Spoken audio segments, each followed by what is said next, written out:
All right, guys, look, we're closing in on 1,000. You know me, I'm not one to be like, hey, subscribe, because if you're gonna do it, you're gonna do it.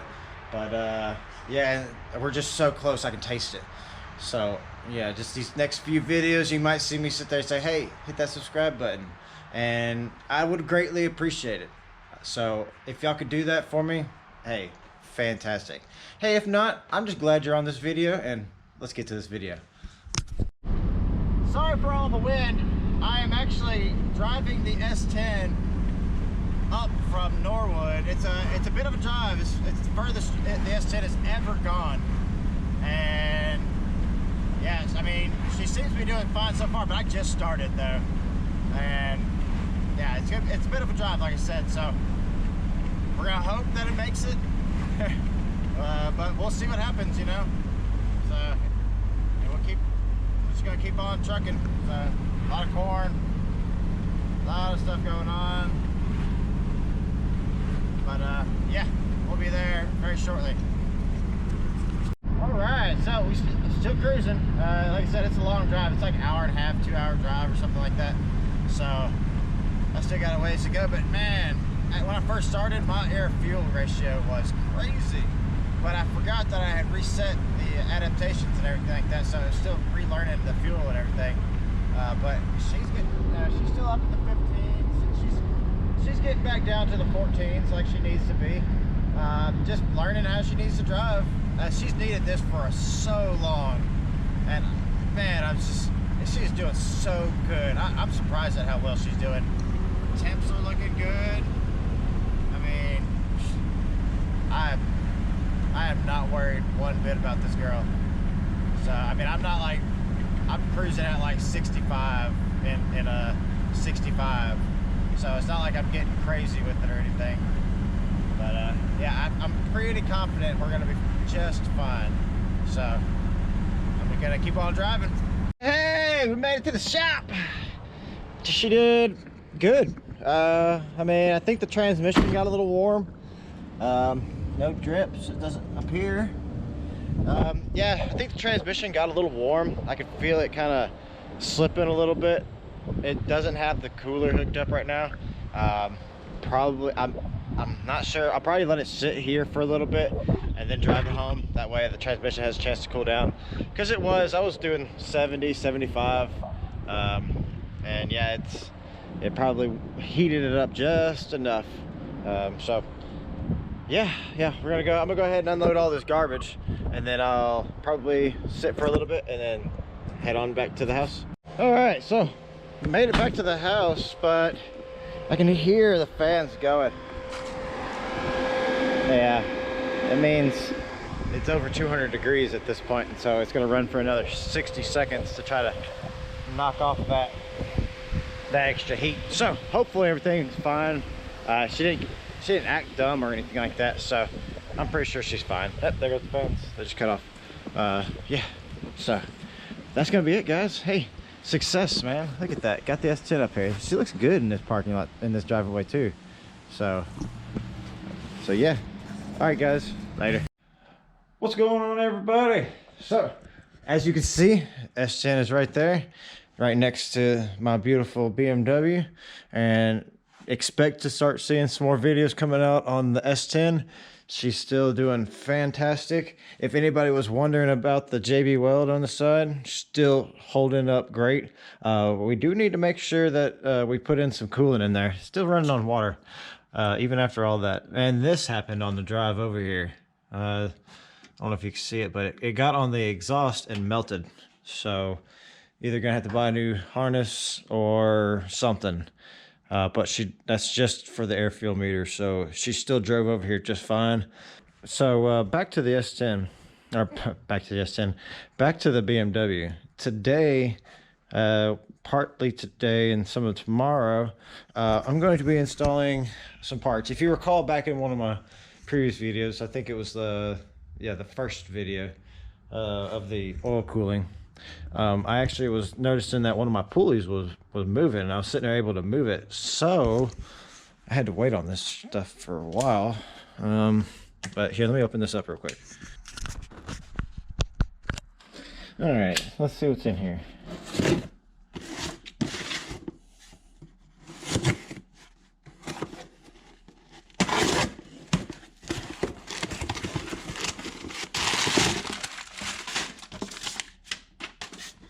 Box inside of a box. All right, box inside of a box.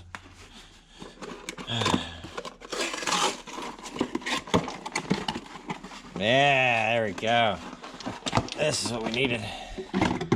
That's good to know. That's how that's held on. It's just by this bolt right here.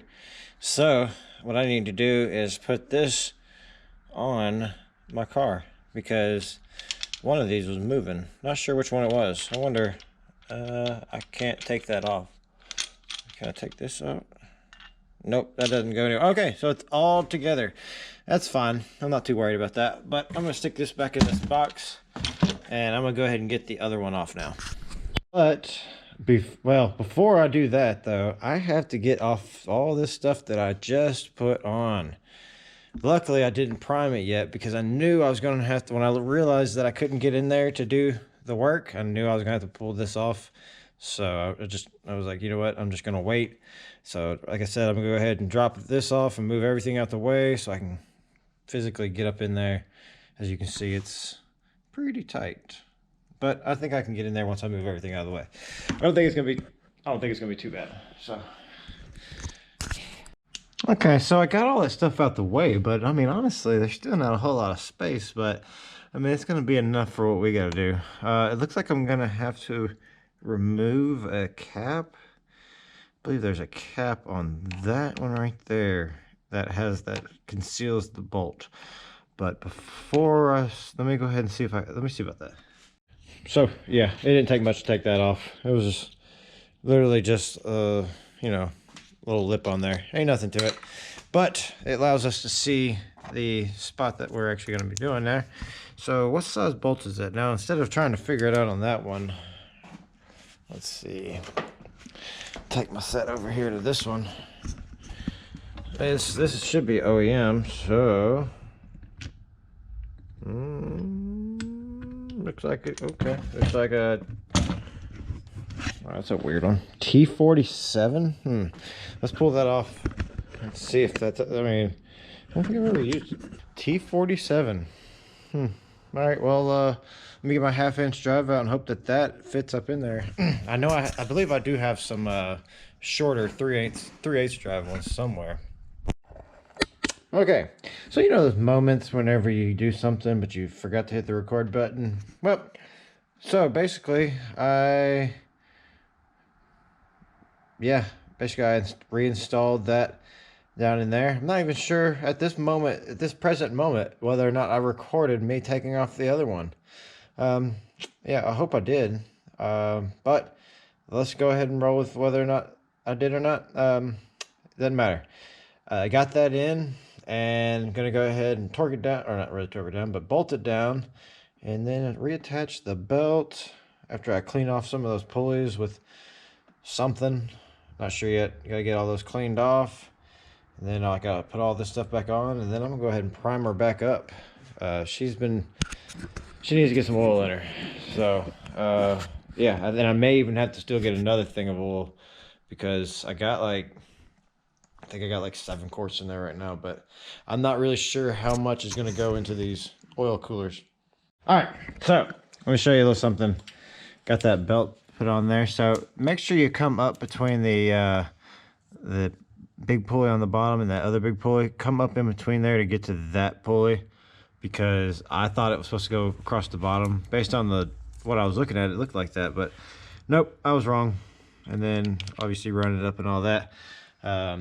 Now that's on there, I can go ahead and put this stuff back on there, and then I can prime the oil system, because I already got the injectors disconnected, which was not that hard. I don't know why people complain about doing that. That was probably one of the easiest things I've done on this car. So yeah, I'm gonna go ahead and put that stuff back on there. You saw me when I did it, when I installed it, so you don't need to see it again. I'll be right back. All right, it's been a couple days. Sorry, I had to get the rest of my stuff. As you can see, it's now very full in here. I gotta do some cleaning up though, but once I get this done, I can move the BMW out of here and I'll have a bit more space to do it. But one thing I gotta do though is I have to get power to it so that I can open up my trunk, because I accidentally closed it.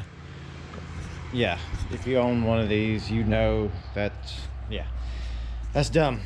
So what I got to do is I got to get power right here. You have these connections, and then this will be your ground actually.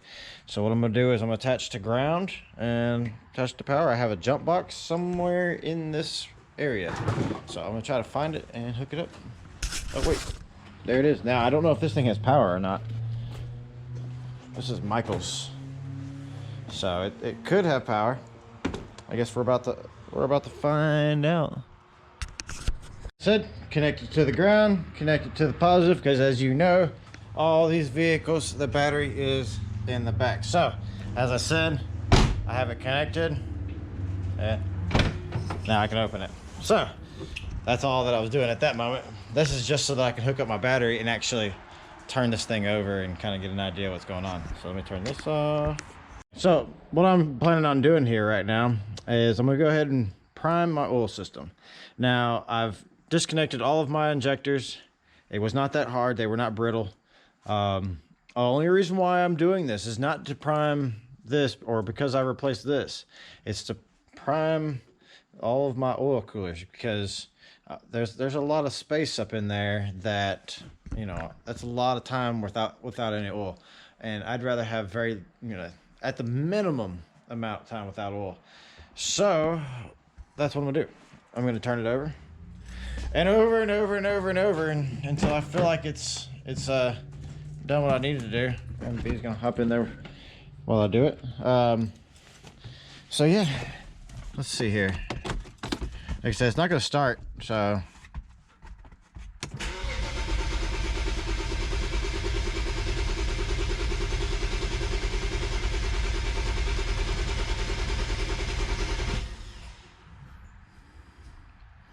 like I said, we are just trying to prime the oil system. So you don't have to keep holding it though.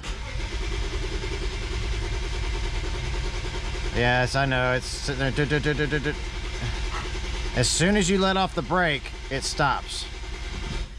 So, like I said, I'm just gonna keep doing that until I feel like it's gotten oil where it needs to.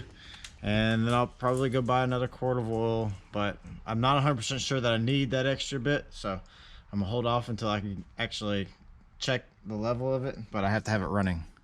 So, like I said, I'm gonna keep doing what I'm doing, and I'll come back to you. All right, so note, also put a battery charge on there, just to be sure. Mine didn't die or anything, I forgot to tell you that. Also, you're going to turn it over for 10 seconds, let it relax let the starter cool for 20 seconds, and then you'll do it again. I did it 3 or 4 more times. I wanted to make sure that it got everything. They say 2 additional times, BMW says, but I recommend a few more just to be sure. Yep, I got oil. That means I have a leak right there though, so I'll probably have to reseal that. But that's good though. That means I have oil up here. So I wonder what other leaks I have. This is a good time to find out.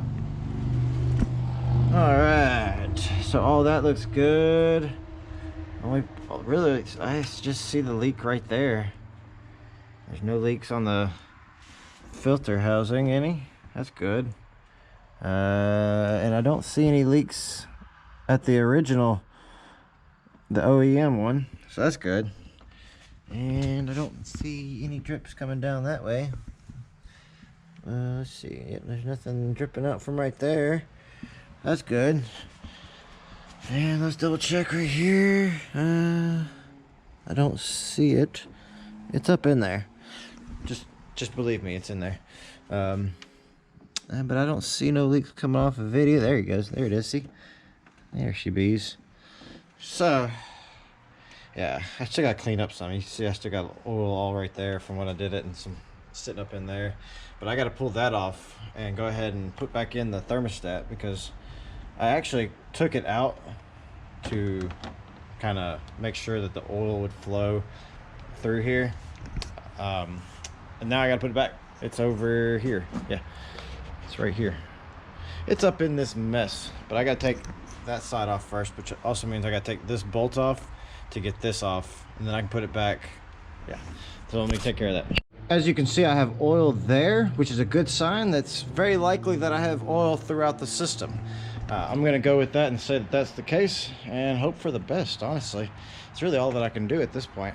But like I said, I'm gonna put this back together. I'm gonna get a better seal, because this one is not sealing properly. I'm probably gonna put some stuff around it. But yeah, that way it doesn't leak right there anymore. So let me take care of that real quick. All right, there we go. So we got the oil primed. We've got our tensioners replaced. That was, you know, a big thing. I wanted to make sure. That's the reason why she's still sitting here.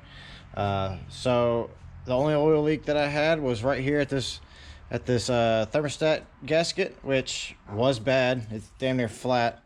So I put some ultra gray on there for right now, but I'm gonna look into getting the gasket because it's like $8. So I mean, obviously I'm gonna go ahead and take care of that. And then I also need to go ahead and just plug in these injectors, but you want to be careful when you're doing this because you don't want to bend any pins. So take your time and make sure you're plugging it into the right one as well. Not that you can, hopefully you were smart enough to keep them within the same area like I did. And yeah, you just want to be careful. Yeah, you just don't want to accidentally pinch anything or bend one of the wires up in there. That's one of the things that people are always so worried about. Is like, oh, well, what if I, you know, mess up the pins in my injectors? Well, don't. And I got one last one back here in the back. And then I just want to kind of make sure that all of my, yeah, they're all pressed down, good to go. All right, and then this was loose too. There we go. What's she barking at?